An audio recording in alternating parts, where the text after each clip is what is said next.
Sinto-me muito feliz por estar aqui nesse congresso, também por um motivo relevante. Primeiro, vou esclarecer qual é o tema que me foi proposto.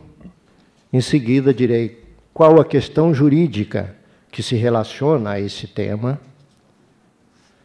Depois direi sobre a responsabilidade dos agentes do transporte, que são mencionados na regra legal que compõe o tema, perante o motorista. Em seguida, direi quais danos o motorista pode sofrer. Em seguida, falarei sobre a responsabilidade perante terceiros, fazendo uma distinção entre terceiro com ligação ao contrato de transporte e terceiros não vinculados ao contrato de transporte. E essa distinção eu faço porque me parece que o tema proposto tem essa abrangência. A lei envolve também o transporte de passageiros. E parece-me que houve, na formação do tema, essa ideia de que também seriam considerados terceiros pessoas vinculadas ao próprio contrato de transporte. Não sei se estou correspondendo àquilo que foi querido pelo Dr. Marcos Aurélio quando compôs o tema. Falarei, então, sobre terceiros não relacionados ao contrato de transporte, em cuja situação estará caracterizada a responsabilidade objetiva. Depois tratarei do caso fortuito ou de causa ou de força maior, isso com o objetivo de tentar esclarecer se é o descumprimento forçado ou então a inevitabilidade do descanso do motorista previsto na lei como um antecedente de uma nova viagem constitui ou não excludente de responsabilidade. E, no final, farei uma conclusão, tentando esclarecer a relevância da análise da responsabilidade com base na lei,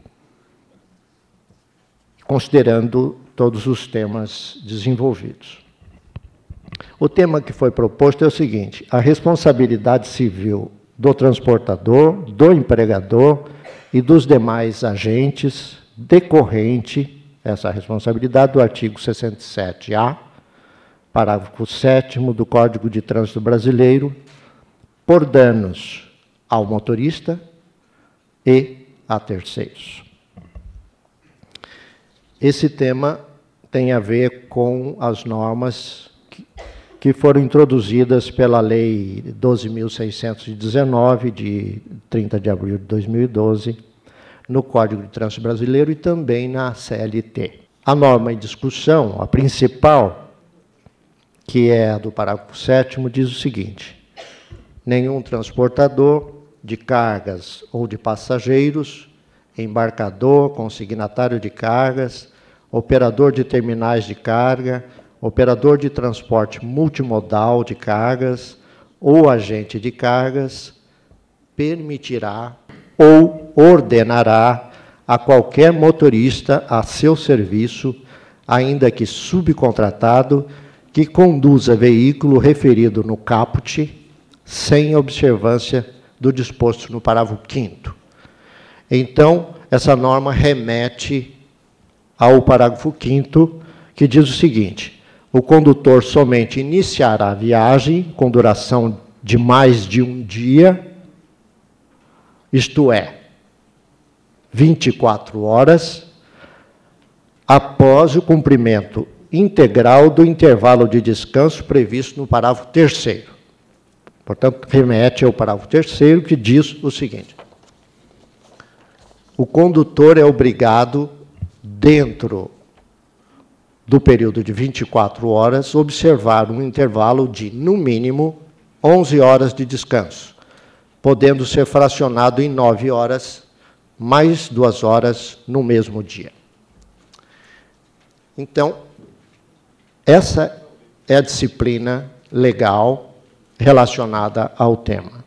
E a questão jurídica que se põe é se o descumprimento dessas normas implica ou não responsabilidade civil dos agentes relacionados ao transporte, transportador, embarcador e outros, perante, primeiro, o motorista, segundo, os terceiros. Temos que considerar como premissa uma regra do Código Civil que diz respeito à conduta ilícita que gera obrigação, o dever de reparação por danos, que é o artigo 186, que diz o seguinte: aquele que por ação ou omissão voluntária, negligência ou imprudência, violar direito e causar danos a outrem, ainda que exclusivamente moral, comete ato ilícito. A ilicitude, ela se caracteriza pela violação de dever legal ou de dever ou obrigação contratual. No caso presente, nós estamos diante de violação legal das normas já mencionadas. E a norma do parágrafo 7º veda ao agente do transporte, transportador, embarcador ou outros, permitir ou ordenar ao motorista iniciar uma viagem de longa duração sem que ele haja descansado pelo tempo previsto também na lei. No trato da responsabilidade perante o motorista, é necessário também ter em conta outra norma introduzida pela referida lei, agora na CLT, que é a seguinte: o artigo 235b, inciso 3º da CLT, com a seguinte redação: são deveres do motorista profissional respeitar a legislação de trânsito e, em especial, as normas relativas ao tempo de direção e de descanso. Isso é importante porque se instituiu um dever ao motorista. Nós veremos também que o agente do transporte, o empresário, não pode permitir nem ordenar, mas o motorista também tem um dever a cumprir, que é respeitar a lei em relação a esse descanso. Desse modo, sendo o dever do motorista descansar, ainda que lhe seja permitido partir para uma viagem de longa duração, ou então lhe seja ordenado partir numa viagem de longa duração sem o prévio descanso, ele não estará obrigado a respeitar a ordem e nem mesmo levar em conta uma permissão. Ele tem o dever legal de não agir desse modo. A primeira figura, então, da norma legal é a permissão. No âmbito do direito civil, a permissão significa um consentimento ou autorização de quem tem poder a uma pessoa para que ela pratique um ato ou cumpra uma tarefa para a qual ela não está habilitada e não pode fazer por iniciativa própria. A permissão pode ser expressa, escrita ou verbal, e pode também ser tácita. A expressa, escrita, que pode ser em papel, pode ser por meio eletrônico, como um e-mail. A verbal pode ser em conversa direta com o motorista, ou pode ser por telefone ou outro meio eletrônico. E a tácita se caracterizaria por um determinado comportamento, como num pátio controlado pela transportadora, com a abertura de portões só em situações previamente disciplinadas, para a saída de caminhões. A permissão com a abertura do portão seria tácita. Se cada saída é controlada, uma vez que o transportador abra os portões para que o caminhão saia, isto significaria uma permissão tácita. A permissão, como eu disse, tendo por conceito o consentimento ou autorização, ela é desprovida de pressão psicológica ou de coerção. E, por outro lado, ela tem como pressuposto um pedido. Para que haja permissão, normalmente se pede. Aquele que precisa, pede a permissão. Ou então, aquele que precisa da permissão, apresenta um determinado comportamento. E, no caso, o motorista, ao pedir a permissão, ou então a dar partida no caminhão para sair do pátio da empresa, como o exemplo que eu dei, ele já estaria violando o dever legal. Porque o dever é de não partir sem ter previamente descansado.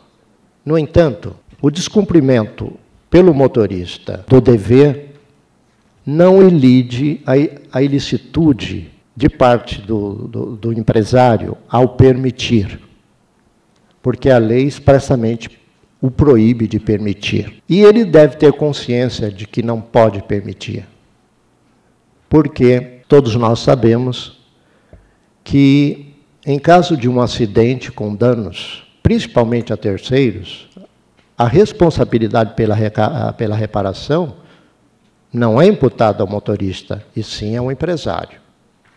Mesmo porque o motorista não dispõe de meios econômicos para suportar uma condenação. O empresário, portanto, deve pensar nas consequências de seus atos e não permitir, mesmo sabendo que o motorista tem o dever de não agir daquele modo. Então, como fazer? De um lado, o motorista tem o dever de cumprir a lei. De outro lado, o empresário está proibido de permitir. E, se ocorrer um acidente no curso da viagem, de longa duração, e acidente esse decorrente do estado físico e psicológico debilitado do motorista, por não ter descansado antes da partida.